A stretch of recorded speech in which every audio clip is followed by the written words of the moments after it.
Mtakatifu, mtakatifu Baba wetu, jina lako litukuzwe na ufalme wako uje.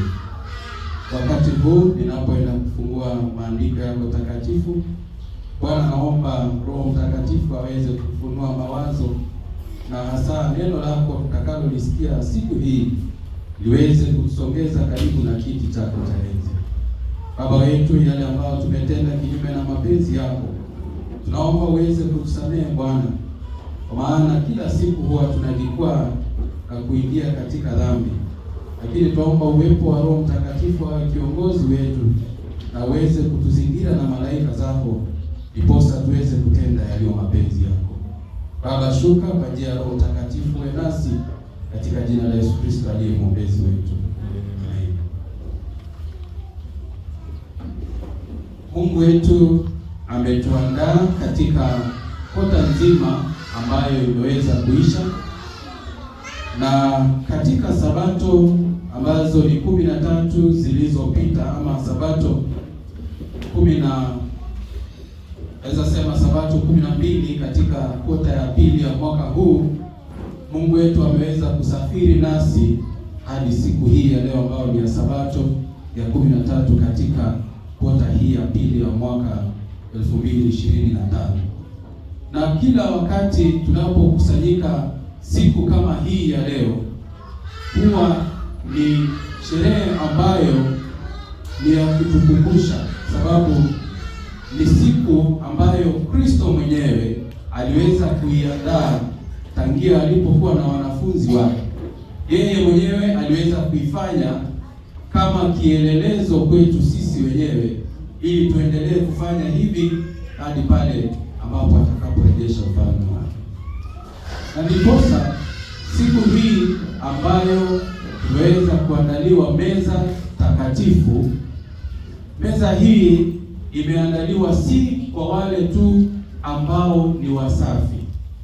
Kumbuka kwamba Yesu Kristo alipokuwa na wanafunzi wake, kumbuka hata Yuda ambaye angeweza kumsaliti alikuwepo. Na ajabu ni kwamba alikuwa mmoja wa wale ambao, sijui nitumie jina kujipendekeza, sababu alikuwa anataka kukaa karibu zaidi na Yesu. Lakini Yesu hakuweza kumtenga kwamba wewe kaa kando, ili kuweza kula meza hii pamoja na wale ambao ni watakatifu. Vivyo hivyo nasi ambao tumeitwa siku hii ya leo, itakapofika wakati ambapo tutaingia katika meza hii takatifu, tutajua kwamba sisi zote tumealikwa katika karamu hii ambayo ni ishara ya ile Yesu ametuandalia kule juu mbinguni, tutakapokuwa tukizingira meza ile ya vioo ambayo tutakuwa tukiishi naye milele. Lakini ni nini kilichosababisha Yesu Kristo akaweza kuja kuangikwa msalabani? Tunajua kwamba Mungu wetu alipofanya uumbaji katika shamba la Edeni, alipowaweka wazazi wetu wa kwanza ambaye ni Adamu na Hawa, ulimwengu ulikuwa sawa, ulimwengu ulikuwa mzuri na shamba lile lilikuwa safi.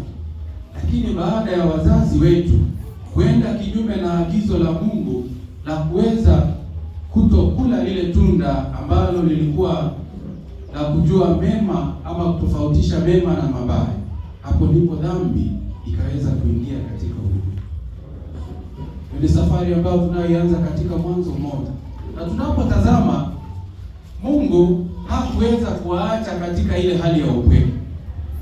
Walipokula tunda lile, Mungu alipojitokeza katika shamba, akaja kuwauliza kwamba, je, mmekula tunda lile? Lawama ikaanza kutoka kwa Adamu kuja kwa mke, kutoka kwa mke kuja kwa nyoka. Na hapo ndipo wakajipata kwamba wako uchi. Na katika ule uchi wao, sababu utukufu wa Mungu uliweza kuwa umewaondoka, Mungu akaweza kuandaa apron ambayo ilikuwa ni ya matawi, ambayo ilikuwa inaashiria utukufu wa Yesu Kristo ambao utakao kuja kututoa uchi wa dhambi. Tunapotazama kizazi kinachofuata, kuna ndugu wawili ambao dhambi iliweza kukolea katika moyo wa mmoja wao. Tunapotazama, na hapa ndipo Biblia inatupa onyo ya kwamba iwapo tutajipa katika dhambi hii, na unajua kwamba tutakapozidi kuilea katika mioyo yetu, hakika dhambi hii, iwapo hatutaweza kuangalia vizuri, itaweza kutuangusha. Na ndiposa nataka tuangalie hadithi ya ndugu hawa wawili. Kuna kitu ambacho kilichofanyika na tuweze kuangalia nasi katika maisha yetu ya siku baada ya siku. Dhambi hii inaweza kutuingisha katika hali kama hiyo, ama tutakapojitoa kwa Mungu wetu itakuwa ni katika hali gani? Nataka tuangalie katika kitabu kile cha Mwanzo sura ni ya 4. Tutakapofika katika mafungu kadhaa, nitawaambia kwamba hakika kufikia hapo tutaweza kuelewa kile ambacho Mungu anataka tuweze kujua kuhusu dhambi. Nataka msomaji wa lugha ya Kiswahili aweze kufungua Biblia hiyo katika kitabu cha Mwanzo 4, tuweze kujua ni hadithi ya ndugu wawili nani na nani ambao tunao waangalia. Kitabu ni cha Mwanzo sura ya 4 kuanzia mstari wa kwanza. Nani yuko pale? Lugha ya Kiswahili. Kiswahili nasema, naam. Adamu akamjua Hawa mkewe. Aha. Naye akapata mimba. Naam. Akamzaa Kaini. Naam. Akasema, nimepata mtoto mwanamume kwa Bwana. Aha. Akaongeza akamzaa ndugu yake Habili.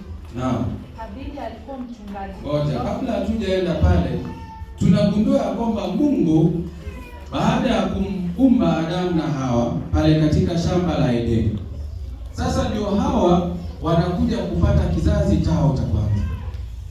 Na katika kizazi chao cha kwanza ni hawa ndugu wawili ambao ni Kaini na Habili. Lakini kuna kitu ambacho kitakachojitokeza kati ya ndugu hawa wawili. Kumbuka wamezaliwa na mzazi ama na wazazi ambao ni mmoja, wao ni Adamu na Hawa.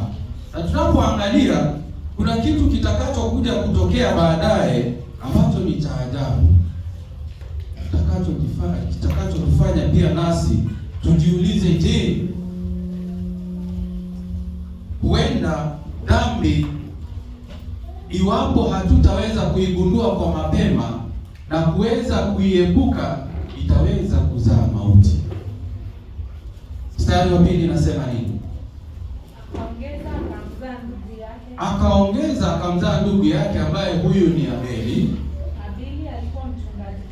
Abeli alikuwa ni mchungaji kondoo. Kumbuka, baada ya wazazi wetu kuwekwa katika shamba la Edeni, waliweza kupewa majukumu ya kulitunza bustani lile.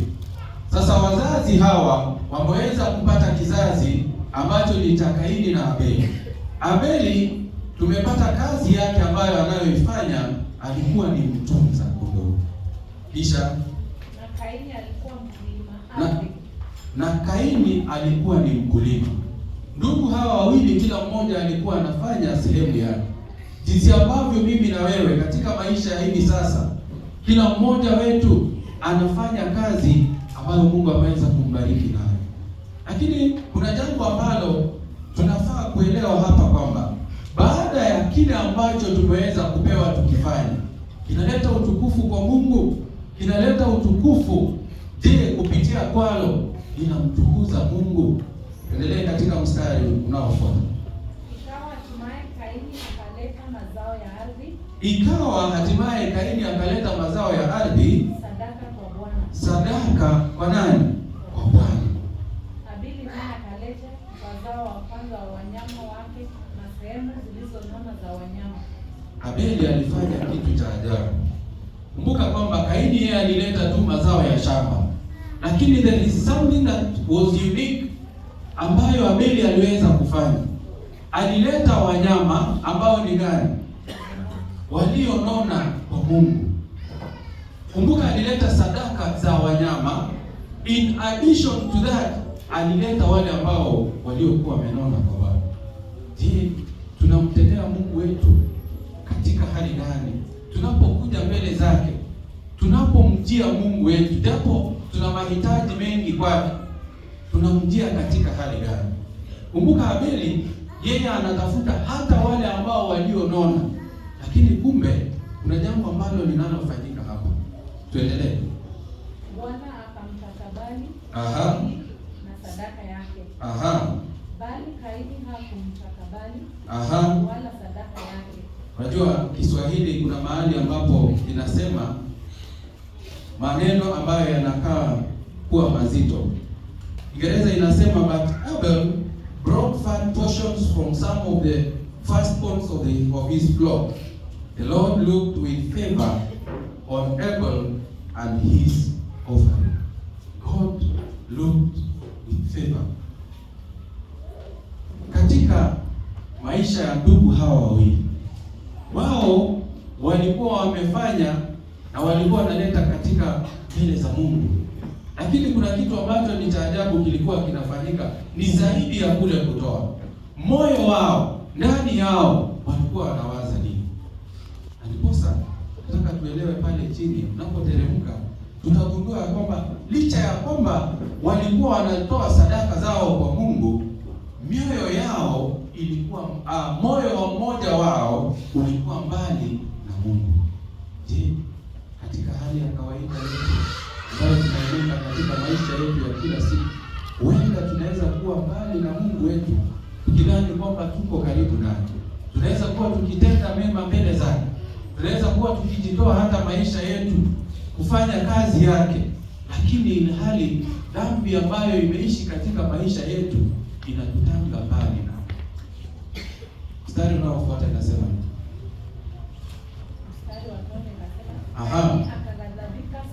Kaini akaghadhabika sana, uso wake ukakunjamana. Kumbuka kile ambacho kinachosababisha Kaini anakasirika kwa ndugu yake ni sababu Mungu ameweza kuangalia sadaka yake with favor, because God really accepted Abel's offering.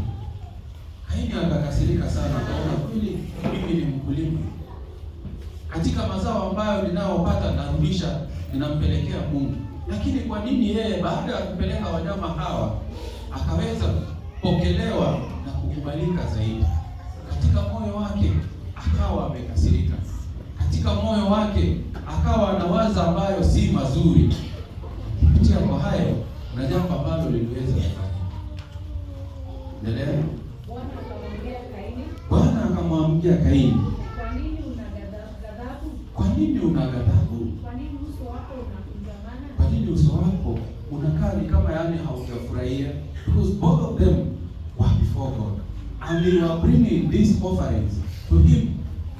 Kumbe katika hali ile, dhambi inapokuwa ndani ya mtu, Mungu wetu anagundua na anatutazama hivi, anasoma mioyo yetu. Mungu alipomtazama huyu Kaini, akaona moyo wake ambao haujafurahia, uso wake umekunjamana, kwa sababu ameona vibaya vile ambavyo Abeli ndugu yake anakubalika. Wapendwa, tunapotazama haya katika maisha yetu ya kila siku, kuna vitu ambavyo tunaweza dhania kwamba tunakuja mbele za Mungu wetu tukimtukuza, tukimshukuru kwayo, lakini moyo wetu, ndani yetu, je, tunafurahia hata ndugu zetu ambao nao wanataka huu wokovu? Ama tunakuja tu kwa sababu tunatoa tukijua kwamba ni kurudisha katika ile hali ambayo ni ya kawaida? Abeli yeye alijua ni zaidi ya kumtolea Mungu, lakini Kaini yeye alijua kwamba ni kawaida, sababu ilikuwa ni hali ambayo ni desturi. Je, tunapokuja kanisani mbele za Mungu wetu, je, ni desturi ama ni zaidi ya desturi ambayo ni kuleta miili yetu ambayo ni dhabihu iliyo hai mbele za Mungu wetu? Na dhabihu hizi ambazo tunazoleta mbele ya Mungu wetu, je, ni takatifu mbele zake ambazo ataweza kuzipokea? Kwa sababu dhambi inatunyemelea, inatunong'onezea ndani ya maisha yetu. Dhambi inatubembeleza, inatuongelesha, na iwapo hatutaweza kuishinda, itatuweka katika hali ambayo iliweza kumweka Kaini. Mstari ambao mara nyingi napoangalia na uzito, mstari wa 7 inasema hivi: if you do what is right, will you not be accepted? Mungu anapomuuliza Kaini hivyo ya kwamba kama ama iwapo utatenda yaliyo mema, je, hautakubalika? Swali vivyo hivyo ambalo Mungu wetu anatuuliza mchana wa leo, iwapo tutatenda mema, je, hatuwezi kubalika? Na tunayatenda katika hali gani? Kujitolea kwa moyo wetu. Kaini yeye alileta kama desturi. Na mwisho anamwambia ya kwamba but if you do not do what is right, sin is crouching at your door, it desires to have you. Kama hautafanya yale ambayo yanatupasa, kama hatutafanya kulingana na agizo la Mungu jinsi ambavyo lilivyoandikwa katika Biblia takatifu, kwamba dhambi iko mlangoni, dhambi inatuandama. Ajabu ni kwamba iwapo hatutaweza kutambua dhambi hii ambayo inayotufuata, it will master us, it will devour us, itatuangamiza. Ndiposa mchana wa leo tunapoangalia meza takatifu ambayo imeandaliwa mbele zetu, Mungu wetu aliweza kuandaa tangia uumbaji, akaweza kuweka Yesu Kristo kwa ajili ya wokovu wetu. Na tunapoenenda katika maisha yetu ya siku baada ya siku, ni hali gani ambayo tunagundua ya kwamba dhambi inatunyemelea, dhambi inatuandama? Na iwapo tutaweza kuitambua, Mungu wetu ataweza kutufunulia zaidi na ataweza kutuepusha. Mwisho anasema hivi, but you must master it, this sin. Kiswahili naomba usome sehemu ya mwisho ambayo iko katika mstari wa 7. Iwapo hautaweza kuigundua dhambi, na iwapo hautaweza kuepuka kuenenda kulingana na matamanio ya kimwili, iwapo hautaweza kuenenda kulingana na vile ambavyo ulimwengu unavyoenenda, na jambo ambalo litafanyika. Inasema walakini yapasa uweze kuishinda. Je, dhambi hii utaweza kuishinda kwa nguvu zako mwenyewe? Dhambi hii utaweza kuishinda kwa nguvu ama kwa mawazo yako mwenyewe? La hasha. Roho Mtakatifu tutakapomkaribisha ndani yetu na tutakapokubali aweze kuishi ndani yetu, hapo ndipo tutakuwa tukijua ya kwamba kuna dhambi ambayo inanifuata, kuna dhambi ambayo inayoniandama.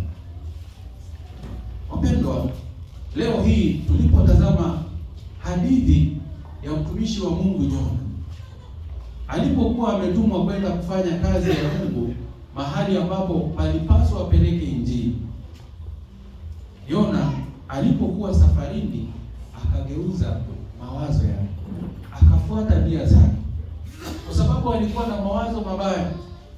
Alijua kwamba hakika wale watu wa Tarshishi si watu ambao wanapaswa kupata huu ujumbe. Akaweza kubadilisha mawazo yake, akasema nitaenda kule ambapo itakapokwenda. Na jambo ambalo lililofanyika, na Mungu atakuandama hadi pale ambapo ulipo, kwa sababu sisi ni wale ambao nuru imeweza kuangazia. Kumbuka alipokuwa katika kile chombo, kuna jambo ambalo liliweza kufanyika kwa wale ambao waliokuwa wakiabiri pamoja. Walipogundua kwamba meli ile imeanza kusukwa na mawimbi ambayo haikuwa kawaida, kuna mtu ambaye aliweza kumfurahisha the captain. Kabla the captain aweze kumwendea Yona, hawa ambao walikuwa ni waabiri wenzake, kila mmoja akaanza kusema, ama tuliweza kubeba mizigo ambayo ni mzito, ambayo inafanya meli hii inataka kuzama. Wakaanza kutupa kila mmoja mizigo yake. By the way, watu wanaposafiri hubeba vitu vyao vya dhamana, lakini hawakuona dhamana ya vitu vile wakaanza kuvitosa baharini ili meli iweze kuwa na ule wepesi, lakini hawakugundua kwamba mizigo sio iliyokuwa na shida. Kuna mmoja kati yao ambaye alikuwa ni Yona, aliyekuwa ametumwa na Mungu mahali ambapo ingempasa aende, lakini hakuweza kuenenda. Yeye mawimbi yanasukasuka, lakini hana haja, akarudi kule chini, akaenda akalala akiwa sawa, hadi pale ambapo huyu kiongozi, the captain, alipokuja akawaambia kila mtu, jamani, hebu kila mtu na aite Mungu wake. Lakini alipofika kwa huyu Yona, kinachonifurahisha ni kwamba alimwambia, mwite Mungu wako, pengine ndiye atakayefanya nini, atakayekuokoa. Na hakika kweli Yona alipoamka akagundua kwamba yeye ndiye aliyesababisha meli ile kuanza kusuka. Kile ambacho alichofanya, aliwaambia, mlitose baharini na meli yenu itafanya nini? Itaweza. Alipojua dhambi yake, alipojua kwamba Mungu amemwandalia meli ambayo ni speciali, ambayo iliyokuwa ni samaki, itakayompeleka mahali ambapo alikuwa amemwandalia kupeleka ule ujumbe. Dhambi inapokolea katika maisha yetu inaleta maangamizi. Je, tunaigundua kwa mapema jinsi ambavyo Yona alivyogundua? Je, tutangojea iweze kuchukua jinsi ambavyo ilipomwingia huyu ndugu ambaye ni Kaini? Kwa sababu ilipomwingia, alipoanza kuhuzunika, alipoanza kukasirika, akafikiria namna ya kuweza kumwangamiza huyu, badala ya kuweza kumuuliza jinsi ambavyo angepaswa kuenenda vile ambavyo Mungu aweze kumkubalia mbele yake. Iende kile. But what followed? God cast him. Because alimwambia damu ya ndugu yako inayolia katika jangwa lile ambapo ilipo katika ardhi ile ilipomwagika. Unaposoma pale kuelekea chini, ndiposa aliweza kumuua, na akafikiria kwamba hiyo ndio iliyokuwa njia ya kuweza kufunika dhambi. Lakini kumbe mbele za Mungu wetu hakuna dhambi ambayo utakaoweza kufunika kwa dhambi. Wapendwa, ni nini Mungu anatuita kwa wakati huu? Tunapoangalia katika kitabu cha waraka wa kwanza wa Yohana 1:9, tunagundua kwamba Mungu ana mwito wa kipekee kwetu, na mwito huu ndio kila mmoja wetu anaitwa mchana wa leo. Tunapokuja mbele za Mungu wetu, tunaponyenyekea mbele zake, hakika sisi zote jinsi ambavyo tulivyoimba wimbo ule, katika wenye dhambi hakika mimi ni mkuu.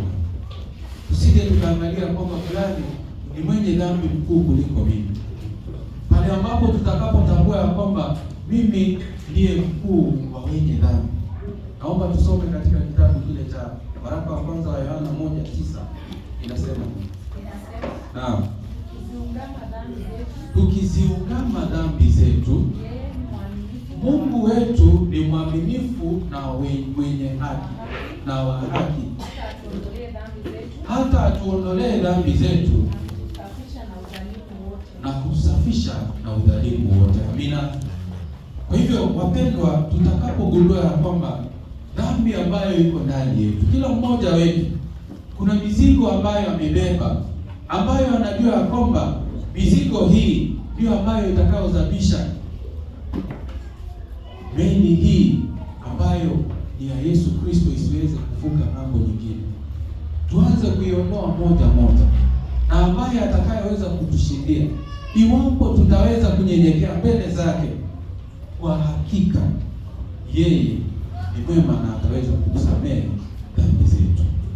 Tunapotazama wimbo ule, katika wenye dhambi mimi ndiye mkuu wao, mwandishi hajasema kwamba wewe ama yule, anaanza na yeye mwenyewe, na anasema kwamba mimi ndiye mkuu wao. Ila Yesu akaja akafa kwa ajili yangu ili tuweze kufanya nini? Kuokolewa. Ndio tutakapogundua kwamba Yesu aliweza kufia sisi zote, na alipokuja alikuja kwa ajili yangu, alikuja kwa ajili yangu, alikuja kwa ajili yetu sisi zote, ili tuweze kupokea ufalme atakaporejesha, atakapokuja mara ya pili. Wapendwa, tunapotazama ulimwengu jinsi ambavyo unaoenenda, hakika unadhihirisha kwamba Yesu yu karibu kurudi. Dhambi imekithiri katika ulimwengu, mauaji yamezidi, watu jinsi ambavyo wanavyouana, watu jinsi ambavyo wanavyoingia katika dhambi, hawana ule uoga ya kwamba hakika dhambi hii inazidi kutunyemelea katika milango yetu. Tena unapotazama ndugu kwa ndugu wanageukiana, mume kwa mke wanageukiana, mke kwa mume wanageukiana, mzazi kwa watoto vivyo hivyo, watoto kwa wazazi vivyo hivyo. Lakini Mungu anatuita hivi sasa, anatuambia kwamba if we confess our sins before him, he is willing and he is ready to forgive us, and he is ready to wipe away all our iniquities, ili tuweze kufaa mbele zake katika jina la Yesu Kristo aliye mwombezi wetu. Kitabu cha Yohana 13. Kitabu cha Yohana 13.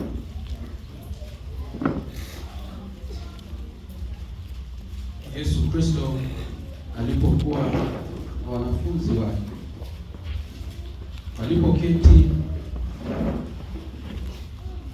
katika meza ile jioni alipokuwa na wao, Yesu kuna jambo alilofanya. Mstari wa kwanza sura ya 13. It was just before the Passover feast. Jesus knew that the time had come for him to leave this world and go to the Father. Having loved his own who were in the world, he now showed them the full extent of his love. The evening meal was being served, and the devil had already prompted Judas Iscariot, son of Simon, to betray Jesus. Jesus knew that the Father had put all things under his power, and that he had come from God and was returning to God. So he got up from the meal, took off his outer clothing, and he poured water into a basin and began to wash his disciples' feet, drying them with a towel that was wrapped around him. Yesu Kristo alipokuwa duniani, alipotambua kwamba wakati wake umefika, umekaribia kurudi kwa Baba, aliweza kuchukua mfano ambao aliweza kutuachia sisi wakati huu hadi ambapo atakaporejea. Alichukua taulo akaifunga katika kiuno chake, na akachukua besheni pamoja na maji, akawaandaa wanafunzi wake. Ndiposa akawaambia ya kwamba amejazwa na Roho Mtakatifu. Hata yule ambaye angemsaliti alikuwa kati ya ambaye ni Judas Iscariot. Akawatawadha wote miguu. Na jambo hili ndilo ambalo tunaloenda kulifanya hivi sasa. Yesu Kristo alifanya kama mfano akiwa duniani, na wakati huu ametuita baada ya kuweza kutambua dhambi ambazo zitakazotuzuia tusione uso wake. Ndiposa tukaweza kuandaliwa katika juma nzima ya kwamba siku hii ya leo tutakuwa na Pasaka ambayo ni takatifu. Tuweze kujiandaa, tuweze kuja kwa meza ambayo ni ya Yesu Kristo. Kumbuka, hakuita tu wale ambao waliokuwa watakatifu. Judas alikuwa amtoe ili aangikwe pale msalabani, lakini alimtawadha miguu. Je, ni nani yule unasikia kwamba huyu kama mbingu hii ambayo tunayoenda, huyu kama ataenda pale, afadhali niende mbingu ya pili kama itakuwa. Huyo ndiye ambaye Mungu hivi sasa anakuita kwamba uweze kumtaka. Yule ambaye unaona hafai katika ufalme wa mbingu, huyo ndiye ambaye unapaswa kumkumbatia na kumwambia Yesu anakupenda. Hivyo wapendwa, wakati huu tunapotoka kwa ajili ya ibada hii ya kutawadha, sisi zote ambao tumebatizwa tumealikwa katika sherehe hii ambayo ni ya kukutana na Yesu katika meza takatifu. Inakuwa ni aibu Yesu na malaika zake wanapotutazama tunapoondoka, kwa sababu hakuna ambaye ni mtakatifu, sote tumealikwa. Katika wenye dhambi mimi mkuu wao, ila Yesu akaja kwa dhambi alikufa, akamimina damu ni upate uzima. Ajabu pendo lake, pendo lililo kuu, pendo lisilo mwisho, lidumulo milele,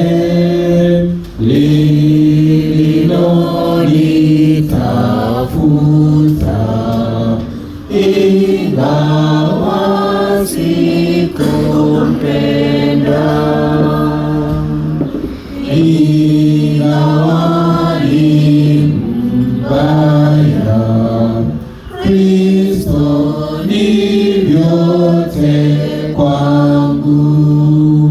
Ajua haja zangu, huzuni zangu zake, hata katika vita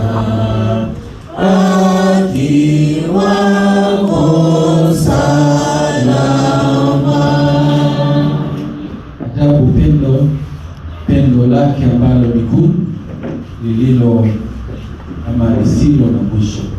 Yesu Kristo anatupenda sisi zote na anatuita ili tuweze kuja mbele zake. Mtakatifu, mtakatifu Baba wetu, tunanyenyekea mbele zako kwa ajili ya utukufu wako. Baba, umeweza kutuandalia meza takatifu mbele zetu ili tuweze kushiriki kama kielelezo cha meza kuu ambayo utakayoituandalia kule juu mbinguni. Baba yetu, mchana huu tumejua ya kwamba tutakapozidi kubembeleza dhambi katika maisha yetu, hakika Bwana itazaa mauti. Ndiposa umetuita kwamba tutakapoungama, hakika Bwana wetu utaweza kutusamehe na utatukumbatia tuwe wana wako. Wakati huu tunapoingia katika ibada ya kukutana nawe, waomba uwepo wako uweze kuwa nasi. Baba, utakase maisha yetu na mioyo yetu na kila mmoja wetu. Iwapo kwa njia moja kuna vile ambavyo tumekwazana katika safari ya mbingu, Baba, tuomba uweze kutusamehe. Tuoshe mioyo yetu ili iweze kuwa safi mbele zako. Hata matamshi na maneno yetu ambayo tutakayoyanena, Baba yetu, yaweze kuwa na kivutio kwa wana wako, wale hawajamjua Yesu waweze kuja katika zizi lako.